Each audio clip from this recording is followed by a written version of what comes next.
رسول اللہ صلی اللہ علیہ وسلم کی امت میں اللہ تعالیٰ نے جد الانبیاء حضرت ابراہیم علیہ السلام کی 10 سنتوں کو قائم رکھا ہے۔ 10 طریقے حضرت ابراہیم علیہ السلام کی ذات اور خود کی ملت میں تھے وہ اللہ کی سنت میں بھی قائم رکھا۔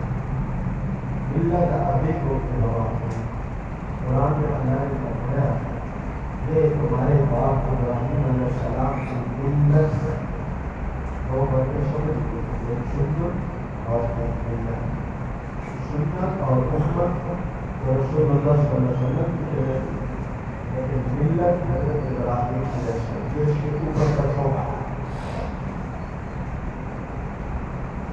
اسلام ایک ایسا پاکیزہ اور مقدس مذہب ہے جس کی کوئی چیز بھی ایسی نہیں ہے جو انسان کے فطرت کی تقاضوں کے خلاف ہے۔ ہر چیز اللہ تعالیٰ نے اسلام کو انسانی فطرتوں کے عین مطابق بنایا ہے، ایک بات، اور ہر پیدا ہونے والا بچہ فطرت کے خلاف پر پیدا ہوتا ہے، جو باتیں سمجھ نہیں ہے۔ ہر پیدا ہونے والا بچہ فطرت کے اسلام پر پیدا ہوتا ہے، اس کے ماں باپ کو سے یہودی اسلامی بنا دیتے ہیں، پیدا وہ فطرت کے خلاف پر ہوتا ہے۔ اس لیے غیر مسلموں کے بھی نابالغ بچوں کے لیے جو شریعت نے بتایا ہے یہ کفر نہیں ہے۔ دوسری بات، اسلام کی کوئی چیز آج لوگوں کے اعتراض کرتے ہیں وہ مان لیتا ہے۔ اسلام کی کوئی بھی چیز انسان کی فطرت کے خلاف نہیں، فطرت انسان کے مطابق اللہ نے اسلام کو بنا کر دیا۔ اس میں بہت سی چیزیں ہیں، جیسے یہ قربانی ہے۔ نبی کریم صلی اللہ علیہ وآلہ وسلم نے فرمایا، اللہ اکبر، کہ یہ جو 10 ذوالحجہ کا دن ہے، اس دن 10 ذوالحجہ کا جو دن ہے، اس دن میں انسان بہت سارے کام اعمال جو ہے، سب سے بڑا عمل جو اس کا ہے وہ احراق الدم ذبح کرنا۔ رسول اللہ صلی اللہ علیہ وسلم کو یہ اللہ کیا فرمایا، اِنَّا أَعْطَيْنَاكَ الْكَوْثَرَ فَصَلِّ لِرَبِّكَ وَانْحَرْ۔ اپنے رب کے لیے نماز پڑھیں اور اپنے رب کے لیے قربانی نہر بھی کریں۔ یہ نہر اللہ کو کتنا پسند ہے، نہر اللہ کو کتنا پسند ہے، اس پر دین کر دیا اس کو۔ پہلی بات، آپ صلی اللہ علیہ وسلم نے فرمایا جب نہر کرتے ہیں، ذبح کرتے ہیں، تو پہلا قطرہ ابھی زمین پر نہیں گرتا، نکل کر تو اللہ کے ہاں یہ قبول ہوتا ہے۔ ہمارے یہاں کے بہت بڑا وقت کہتے سنتے ہیں، اور اگر کسی کی کوئی چیز پسند کر کے بادشاہ کہے فلاں بندے نے مجھے دیا، تو ساری دنیا میں وہ خوش ہو کر میں وہ بتاؤں جس کی بادشاہ وہ چیز پسند کرتا ہے، اور جس کا عمل بادشاہوں کا بادشاہ پسند کرتا ہے، بادشاہوں کا بادشاہ پسند کر لے، اب وہ کتنا نہیں خوش نصیب ہوگا، وہ کتنا خوش نصیب ہوگا جس کے عمل کو بادشاہوں کو بادشاہ پسند کرتا ہے۔ ادھر قطرہ خون گرتا ہے، ادھر اللہ کو بہت پسند آتا ہے۔ اس کے اندر فتیبوا بہا نفسہا، جب قربانی ہو خوشی ملی ہو، خوش ہو، کیا خوشی ہوگی، کیا خوشی ہونی چاہیے؟ خوشی یہ ہونی چاہیے کہ میں گنہگار سا بنتا ہوں، اور اتنا چھوٹا سا عمل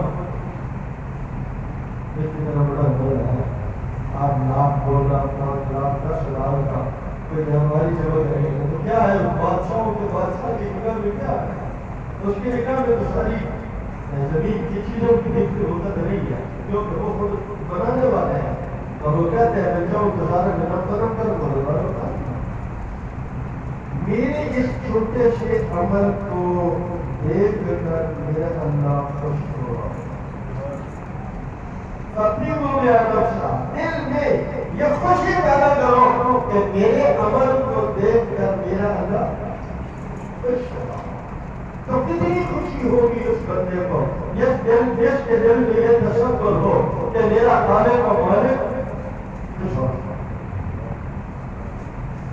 یہ قطرہ گرنے سے پہلے اللہ کے ہم قبول ہو۔ دوسری بات، نبی کریم صلی اللہ علیہ وسلم نے حضرت عائشہ رضی اللہ تعالیٰ عنہا سے کہا، عائشہ اپنی قربانی کے پاس جاؤ، اپنی قربانی کے پاس جاؤ، فیصلہ کی اس کو دیکھو۔ اب وہ ذبح نہیں کر سکتی تھی، لیکن ذبح ہوتا ہوا دیکھو، ذبح ہوتا ہوا اسے دیکھو، اس سے تیرے پچھلے گناہ معاف ہو گئے۔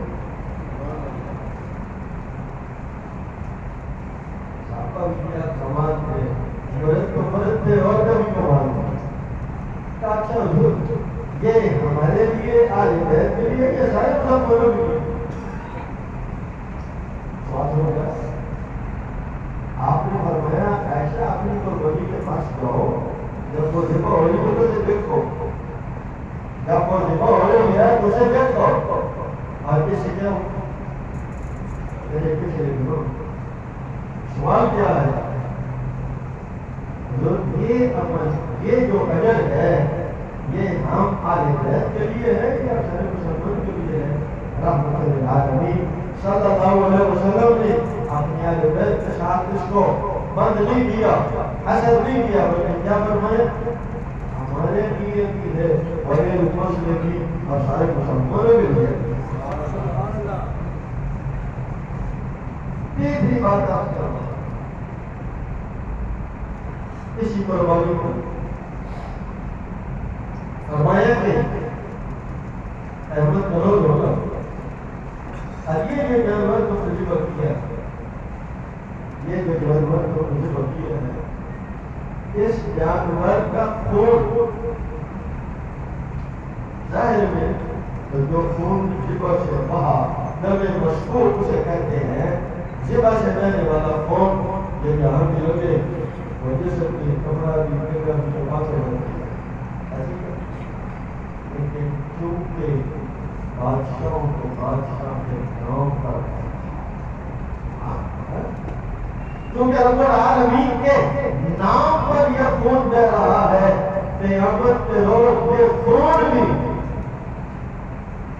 قیامت کے روز یہ خون، قیامت کے روز اس جانور کا گوشت اور فرمایا اس کا چمڑا، اس کے بال اور اس کے خون، بڑے سخت ہوتے ہیں۔ یہ وہ چیزیں ہیں جو ہمارے غیر سوائے گوشت میں باقی چیزوں کی ہمارے ہم کوئی حیثیت نہیں۔ ایک حدیث میں فرمایا کہ قرون اس کے سین بھی ہوں، اس کا خون، اس کا گوشت، اس کے سین، اس کے خون، اس کا چمڑا، ہر چیز لا کر میزان میں رکھ کر